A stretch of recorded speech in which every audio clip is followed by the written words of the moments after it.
100% Chance of Wine, sponsored by The Lodge at Columbia Point. Today on 100% Chance of Wine, we made our way to 14 Hands Winery in Prosser, and I'm joined by Keith and Chris, both winemakers here. And Keith, you have been around since really the inception. 2005 is when 14 Hands started up. Absolutely. In fact, we were working on some of those wines as far back as 2002 and 2003, but our first releases were in 2005. So how did 14 Hands, what was the reason why they wanted to start this winery? What was their main driving force behind this? I think St. Michel Wine Estates had always had a number of traditional wine labels, and the conception behind 14 Hands was to have something more contemporary, something that was a little more playful. And so 2005 they have been around, and you have been really in the wine industry for 28 years, working with Chateau Ste. Michelle from the very beginning. Such a big, been around Washington wines for so long. Tell me more about your background. Yes, I've been very fortunate. Like you said, I've been in the industry for over 28 years. I started out as a temporary, in fact, just shoveling grape skins out of fermenters back in 1992. But I found that I had such a passion for wine that I really stuck with it. I had the good fortune to become a full-time cellar hand for Chateau Ste. Michelle.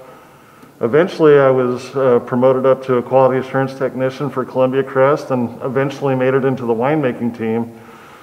During that time, I've had the good fortune to work on a number of labels, such as Columbia Crest, Domaine Ste. Michelle, North Star, Chateau Ste. Michelle.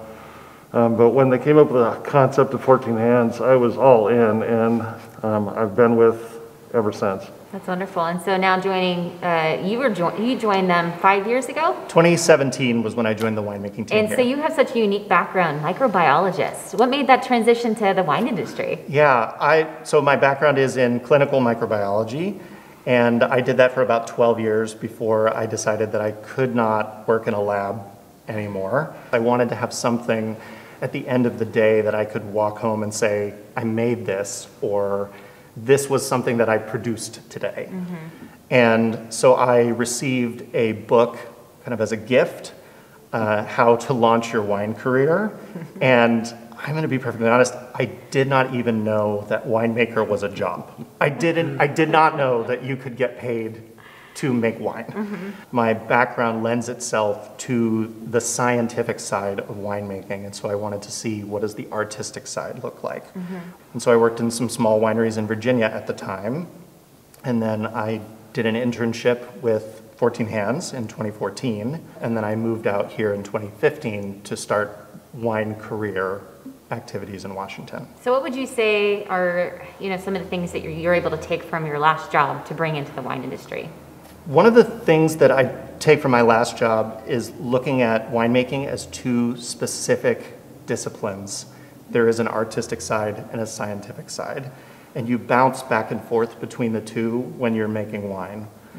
When you're tracking a fermentation to make sure that it's healthy and that it's doing what you want it to do, that you're going to land where you want to land on the alcohol, where the sugar is, you are scientifically analyzing the wine. When you finish that process and then you go back to evaluate it to look at how you're going to pair it with something, then you're being artistic. And I think there's this really amazing blend of those two. Mm-hmm. And so for you, Keith, what's important to you, as a winemaker in making these wines for 14 Hands? What's important to me as a winemaker is taking the fruit and projecting what it's going to become down the road to wind up in a bottle that hopefully brings somebody some joy. So 14 Hands is all about just stewarding wine from the vine to the bottle. It's not about building something or tearing something down and putting it back together. It's really about taking a simple agricultural ingredient and guiding it gently to its final destination. But for me, it's all about happiness and joy. Having somebody pour a glass and having that moment of relaxation or celebration. Mm-hmm. So any fun stories with you guys working together day after day in the cellar creating some of these wines?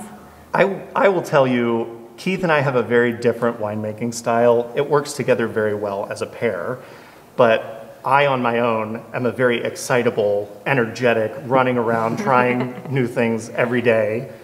And he grounds me a lot when it comes to consistency, which is perfect for the way that the brand identity is supposed to be existing. We have that fun, playful, and also the consistency for the consumer. One of the things that we did a couple years ago was a series of oak trials through all of these tanks. There were 18 tanks. Each one had different oak in it, all at the same rate so that we could evaluate whether or not we wanted to move that into the program. And we finish tasting through everything, and I come to Keith with like this new, I want to do this, and I want to do this, and I want to do this. And he's like, those do not taste like what the consumer is expecting. You cannot do those two things. This one's fine. But that's our rapport. That's our back and forth.